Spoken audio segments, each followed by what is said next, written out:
गुणगान करू यो धर्म पूज्य सरकार की। गणिनाथ महाराज की जय, गणिनाथ महाराज की। गणिनाथ महाराज की जय, गणिनाथ महाराज की। गणिनाथ महाराज की जय, गणिनाथ महाराज की।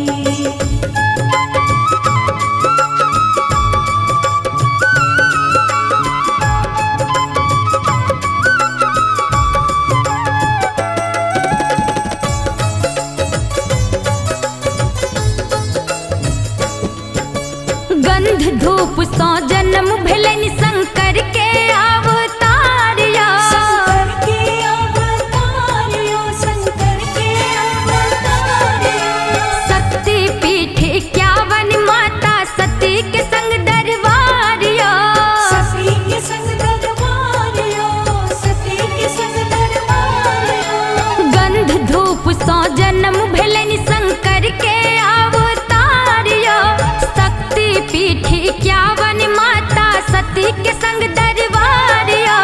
मान बढ़ल पलवैया गामक, मान बढ़ल पलवैया गामक संग ही अपन बिहार के। गणिनाथ महाराज की जय, गणिनाथ महाराज की। गणिनाथ महाराज की जय, गणिनाथ महाराज की।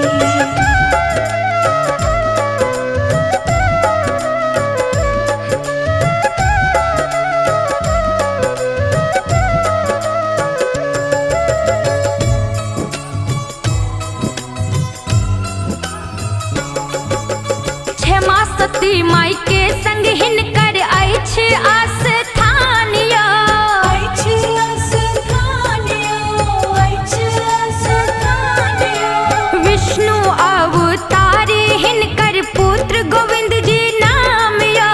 पुत्र गोविंद जी नाम यो, पुत्र गोविंद जी नाम यो। क्षमा सती माई के संग हिनकर अछि आस्थान यो।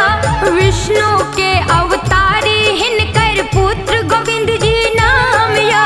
सत्य धर्मोदेश हिनक, सत्य धर्मोदेश हिनक अछि पसरल नगर समाज की। गणिनाथ महाराज की जय, गणिनाथ महाराज की। गणिनाथ महाराज की जय, गणिनाथ महाराज की।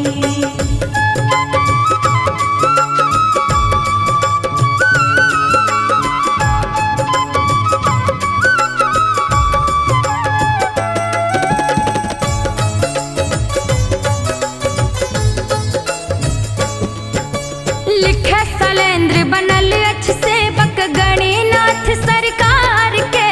गणिनाथ सरकार के, गणिनाथ सरकार के। आस पुरल मिथिला जन के संग सब नीलम परिवार के। सब नीलम परिवार के, संग सब नीलम परिवार के। लिखे शैलेंद्र बनल अछि सेवक गणिनाथ सरकार के। आस पुरल मिथिला जन के संग सब नीलम परिवार के। हिनके चरण करब नित वंदन, हिनके चरण करब नित वंदन। दुख होयत बेर पार की। गणिनाथ महाराज की जय, गणिनाथ महाराज की। गणिनाथ महाराज की जय, गणिनाथ महाराज की। गणिनाथ महाराज की जय, गणिनाथ महाराज की।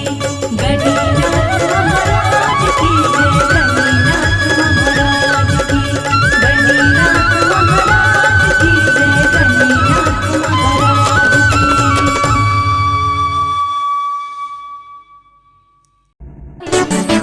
नीलम मैथिली चैनल का सब्सक्राइब करबाक लेल लाल बटन का दबाव आ घंटी पर क्लिक करके नव नव मैथिली गीतक आनंद उठाओ।